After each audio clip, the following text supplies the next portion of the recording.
Travis Kalanick faced relentless bullying when he was young, and often threw himself into his work as an escape.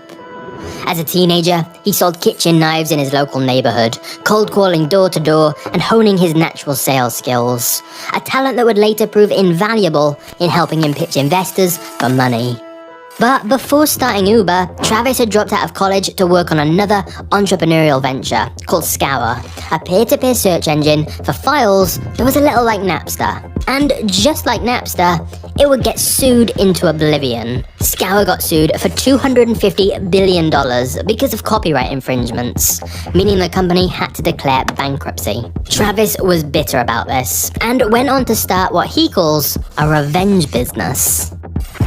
The name of the company is called Red Swoosh. The idea was the same peer-to-peer technology, but I take those 33 litigants that sued me and turn them into customers. So now those dudes who sued me are now paying me. Travis would eventually sell this business for millions of dollars, giving him the money needed to start an even bigger project, Uber.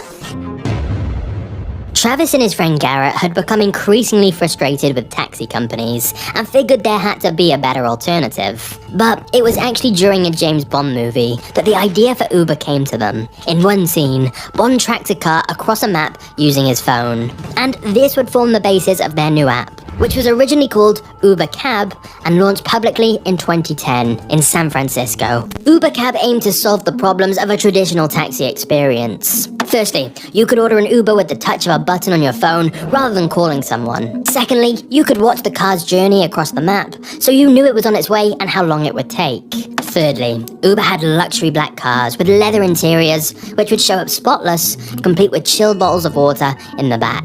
And finally, the payment would be seamless. The ride would be automatically charged to your card, so you didn't have to mess about with change or a tip. In other words, it was originally a luxury black cab and limousine service to give you a small taste of the James Bond experience. And thus, getting an Uber quickly became a status symbol in the wealthy San Francisco area. It was a great start for the company, at least for the first few months. Then, on October 20th, the transportation agency showed up at Uber's offices and informed them that what they were doing was against the law. Now, at this point, all of Uber's drivers were licensed professional drivers, registered with local transportation offices. So Uber felt this was incredibly harsh. But apparently, there were strict rules about running a taxi business, and Uber was breaking them. One element of this was that Uber didn't actually own the cars themselves. They were getting professional drivers to use their own cars, which saved Uber huge amounts of money, but created some legal issues. The local authorities told them for every day Uber Cab was in operation, the company faced fines of up to $5,000 per trip. Not just that, but they said the Uber team could face up to 90 days in jail for each day that the company remained operational. The small Uber team was both devastated and terrified. Most of them were in their 20s, some had just come straight from college, and now they were being threatened with fines and potential jail time. One of them nervously asked, "What do we do?" But one man wasn't worried. Travis Kalanick, Uber co-founder and CEO, told the office confidently, "We do nothing, we ignore it." He went on to say that they'd simply drop the cab part of their name and just be known as Uber. He announced, "We're not a taxi company, we're a technology company, so these rules and regulations don't apply."